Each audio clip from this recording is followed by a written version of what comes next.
Regularity maintain করা যিমান বেড়ে স্টুডেন্ট হয় না কেউ তোমাকে বহুত ভালো স্টুডেন্ট কিন্তু কাজে রেগুলারিটি না থাকে যে কিছু না করে দেয় তাহলে তো সাকসেস হবে না।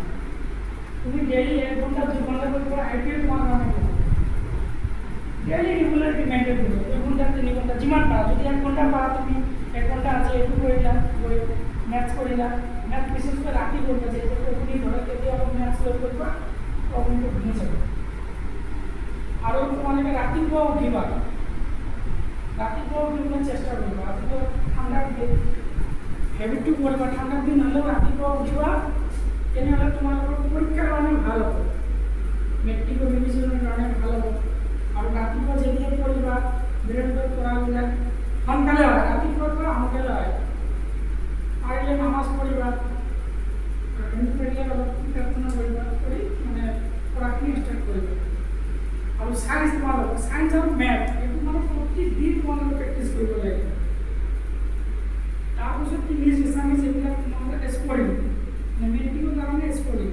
এমচিকিউ আছে না তোমালোকৰ কিমান হয় 45, পাৰিলে ইংলিছ এছামিছখিনি এতিয়াই কমপ্লিট কৰি থোৱা। ইংলিছ এছামিছটো টিউশ্যন কৰিব নালাগে, নিজে কিবা ছাজেশ্যন কিনিলা বা দাপন পোৱা যায়, দাপন প্ৰস্তুতি এইবিলাক পোৱা যায়, এইবিলাক কিনিলা, কিনি এছামিছ আৰু ইংলিছটো তোমালোকে গ্ৰামাৰটো টিউশ্যন লৈ ল'বা।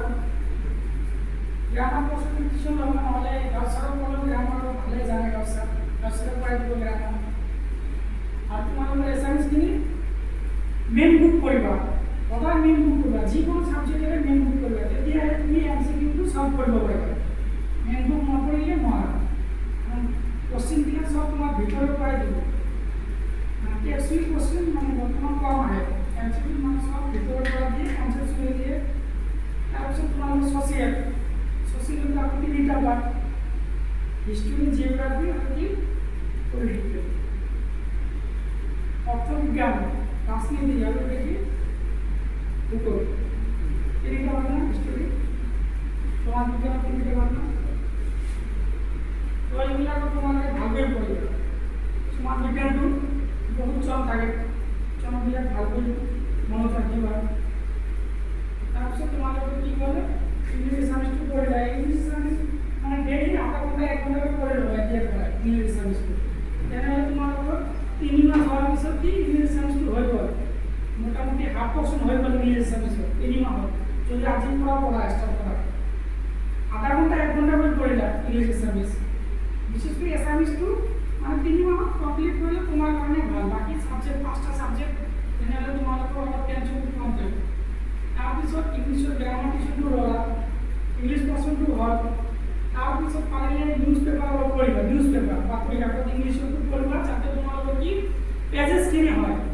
ইংলিছত পেজেছ আহে নহয়, এটা চিন এটা আনচিন। আৰু কি কৰিবা তোমালোকে প্ৰিভিয়াছ ইয়াৰৰ কুৱেশ্যনবিলাক লিখিবা, প্ৰিভিয়াছ ইয়াৰ কি কি কুৱেশ্যন আহিছিল, কুৱেশ্যন বেংক বা মই এটা প্ৰস্তুতি দাপন এইবিলাক কিনি ল'বা। যদি ভাল রেজাল্ট করার ইচ্ছা থাকে প্রিভিয়াস ইয়ার পড়িবা, কোশ্চেন সলভ করিবা। তারপর তোমার কি রেগুলারিটি মেনটেন করিলা। তারপর তোমার কি ডেইলি 6টা সাবজেক্ট পাইলে 6টাই পড়িবা। আধা ঘন্টা করে যদি মানে 6টা সাবজেক্ট পড়া 3 ঘন্টা, তুমি যদি প্রত্যেকদিন 3 ঘন্টা করে পড়া না, মেট্রিকে তুমি 70 পড়া 80 যাবে, 70% বা 80% হবে। 3 ঘন্টা করে যদি স্টাডি করা বহুত ভালো, বুঝছো? এতিয়া ভাবি আছে যে ক্লাস পাতি এতিয়া স্টার্ট হোৱা নাই, টিউশন ল'ব জাষ্ট অলপ কি কৰিবা মানে কেইদিন আৰু এসপ্তাহ ইনজয় কৰি ল'বা আৰু জিৰণি লওঁ, কৰিম কেইদিনমানৰ পিছত কৰিম, তেনেকুৱা থিংকিং নল'ব, বুজিছানে? আজি গৈ যিমান কৰিলা টিউশ্যনে, মেথ কৰিলা, ছায়েন্স কৰিলা, আৰু স্কুলতো যিবিলাক হৈছে ক্লাছ স্কুলৰ নোটবিলাকো চালা।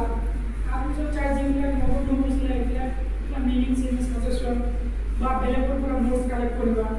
তোমাৰ যিকোনো ৰিলেটিভ থাকে ন, ৰিলেটিভৰ পৰা নোটখিনি কালেক্ট কৰিবা।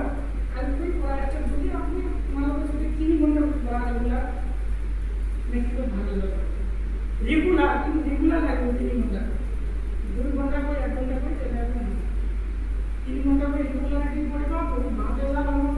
ভাল কলেজত পাবা, বহুত স্কলাৰশ্বিপ পাবা, তোমালোকৰ টকাৰে তোমালোকে চলিবা, পইচা ল'ব নালাগে। মেট্ৰিকত যদি 80% পোৱা, মেট্ৰিক হাই ছেকেণ্ডেৰী, তাৰপিছত আৰু তোমালোকৰ ঘৰৰ পৰা পইচা ল'ব নালাগে। BA BHC ফাৰ্ষ্ট ছেমিষ্টাৰ তোমালোকৰ 80,000 টকাকৈ স্কলাৰশ্বিপ দিয়ে। তোমাৰ 75 পৰা 85 বা 90 যিমান পাৰ্চেণ্ট থাকে, তোমাৰ ফাৰ্ষ্ট ছেমিষ্টাৰ 80,000 টকাকৈ দিব চৰকাৰে। তাৰপিছত আকৌ গভৰ্ণমেণ্ট ফাণ্ড আছে, অসম চৰকাৰে আকৌ ছোৱালীবিলাকে তাৰমানে বেছি, ল'ৰাবিলাকক অলপ তাৰমানে ছোৱালীবিলাকৰ বেছি স্কলাৰশ্বিপ। সেইকাৰণে ভালকৈ পঢ়িবা। আৰু যদি কিবা লাগে মোৰ কালচাৰত ক'বা, তোমালোকৰ পঢ়ি ছাৰক ক'বা, দিব বেলেগ ছাবজেক্ট। মেথৰ বাহিৰত পঢ়ি ছাৰা বেলেগ ছাবজেক্টৰ নোট দিব পাৰিব, বুজাই দিব পাৰিব, আমাৰ কালচাৰেও পাৰিব। কালচাৰেল সায়েন্সেৰ বাইৰে বাকি কালচাৰেল পাৰিব, যিকোনো পাৰিব। ছাৰবিলাকক ক'বা, ভালকৈ কৰিবা, ভাল ৰেজাল্ট হ'লে তোমালোকৰ ভাল, গাৰ্জিয়ানৰ ভাল, সমাজত তোমাক দামো দিব যে এটা ভাল ৰেজাল্ট কৰিছে, বুজিছানে? নহ'লে ভালকৈ পঢ়িবা, আশা ৰাখিলোঁ।